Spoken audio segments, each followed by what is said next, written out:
Most people think an inheritance is a blessing. For me, it felt like a prank. My great-uncle Silas was a recluse who lived in a cabin that looked like it was held together by termite prayers and spite. When he passed, the lawyer handed me a single key and a deed. I drove 6 hours to the Blue Ridge Mountains, expecting a quiet weekend of cleaning out old newspapers. Instead, I found a war zone. I hadn't even put my truck in park before a silver Lexus pulled up behind me. Out stepped a man who looked like he was born in a country club, crisp white polo, pleated khakis, and a face that hadn't smiled since the 90s. "You the nephew?" he barked. "No, hello. No, sorry for your loss. I'm Elias," I said. "I'm Bill, president of the Ridgeview Estates HOA. You're in violation of Code 14B. Unapproved vehicle on a residential lot peeling exterior paint and... Is that a dog in your cab? No pets over 20 pounds. He handed me a folder. It was a bill for $2,500 in accumulated fines. "I got here 5 minutes ago," I said, stunned. Bill smirked. "Then you have 4 minutes to decide if you're going to pay or if we're going to foreclose on this eyesore. Sell us the dirt for $50,000, and we'll make the fines go away. It's the only way out, kid." I almost signed. I really did. But something in Bill's eyes was too hungry. He wasn't trying to clean up the neighborhood. He was trying to bury something. That night, the cabin was freezing. To keep busy, I started pulling up the moldy carpet. In the corner, under a heavy iron stove, I saw it.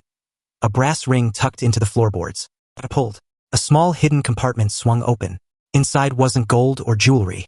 It was a thick, leather-bound ledger and a map hand-drawn in 1952. I'm a data analyst by trade, so I started reading. My jaw hit the floor. In 1952, this entire mountain was a timber farm owned by my great-uncle Silas. When the developers came in the 70s, they didn't buy the land. Silas was too smart for that. He leased it to them. A 70-year, master ground lease. I pulled out my phone and checked the date. September 12th. The lease had expired exactly 48 hours ago. According to the contract, if the lease wasn't renewed by the successor in interest, that was me, within 24 hours of expiration, the land and all permanent improvements, the roads, the clubhouse, the heated pool, and the gates, reverted to the landowner. I didn't just own a shack. I owned the ground under 400 luxury homes. And Bill? Bill was technically trespassing on my driveway. I spent the next morning at the county clerk's office. I didn't say a word to the HOA. I had the clerk pull the master deed from 1952.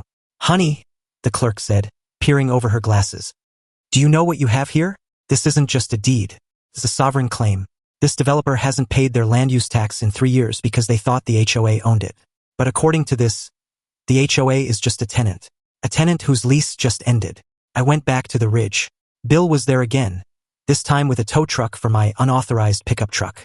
"Last chance, Elias," Bill shouted. "Sign the papers, or I'll have this heap of junk crushed." I smiled. It was the first time I'd felt warm all day. "Bill, I've got some bad news. I'm not signing. In fact, I'm increasing the rent." "Rent?" Bill laughed. "We don't pay rent. We own this. Check your bylaws, Bill. Specifically, the ground tenure clause. Your lease expired 2 days ago. As of right now, you're a holdover tenant. And per the 1952 agreement, holdover rent is calculated at 3 times the current market valuation."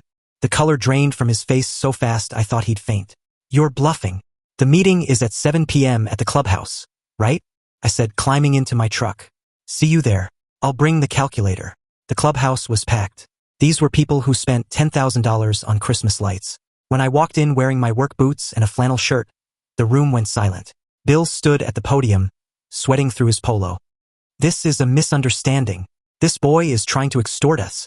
I walked up, took the microphone, and projected the 1952 map onto the screen. "Hi, everyone. I'm your new landlord," I began. "For 70 years, your HOA fees have paid for the upkeep of this land.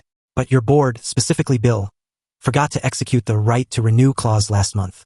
That means as of Monday, I own the roads you drive on, the pipes carrying your water, and the dirt under your foundations." The room erupted.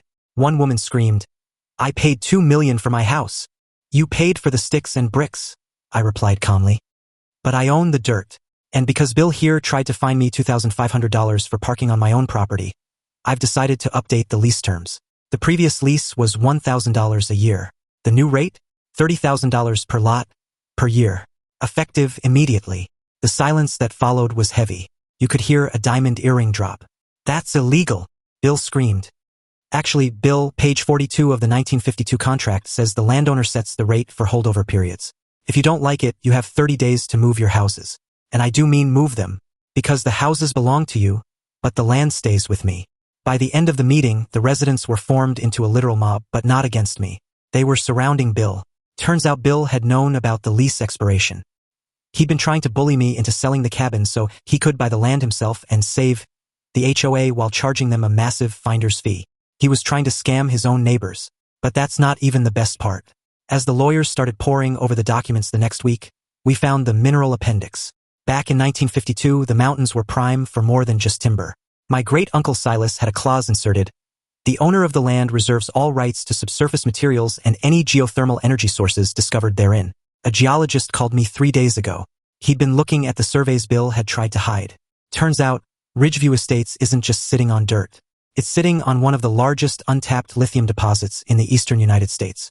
So here's where I am now. I have 400 homeowners who are currently suing Bill into the Stone Age. I have an HOA board that just offered me a seat as permanent director just to get me to lower the rent. And I have a mining corporation offering me a 9-figure sum for what's under the clubhouse pool. But there's one problem. I just got a letter from a law firm in London.